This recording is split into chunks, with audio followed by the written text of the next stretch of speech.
ആദ്യമായിട്ടാണ് പൊട്ടിക്കുന്നത്. അതിൻ്റെ സന്തോഷമുണ്ട്. ആദ്യം ഒന്ന് ഞാൻ ഹാപ്പി ന്യൂ ഇയർ പറഞ്ഞു. പിന്നെ ലാസ്റ്റും പറയേ. അപ്പം ഞാൻ പടക്കമൊക്കെ പൊട്ടിച്ചിട്ട് നല്ല ദിവസമായിരുന്നു എനിക്ക്. അപ്പം ഞാൻ ആദ്യമായിട്ടാണ് വീടിപ്പടക്കം പൊട്ടിക്കുന്നത്, ചൈനീസ് പടക്കവും. അപ്പം ഞാനിത് പൊട്ടിച്ച് നല്ല സന്തോഷമുണ്ട്. മത്താപ്പൂ പണ്ടൊക്കെ എനിക്ക് പേടിയായിരുന്നു. പിന്നീട് മത്താപ്പൂ അല്ല, പൂത്തിരി പണ്ട് പേടിയായിരുന്നു. പിന്നീട് എനിക്ക് മത്താപ്പൂ പേടിയില്ലായിരുന്നു, കത്തിക്കാൻ പേടിയായിരുന്നു. പിന്നെ പതുക്കെ ക്ലാസ് കയറി വന്നപ്പോൾ ഒന്നിലൊന്ന് പിടിക്കാൻ പേടിയായിരുന്നു. അത് പെട്ടെന്ന് ഞാൻ എടുത്തിട്ടിട്ട് പോകും. 2ലാണ് ഞാൻ നല്ലപോലെ പിടിക്കും, പക്ഷെ പെട്ടെന്ന് എടുത്തിട്ട്.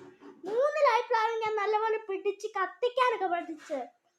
ഇന്ന് ഞാൻ വീടിപ്പടക്കം പൊട്ടിച്ച് കത്തിച്ചങ്ങ് എറിഞ്ഞ്. പിന്നീട് ഞാൻ ചൈനീസ് പടക്കം പൊട്ടിച്ചു.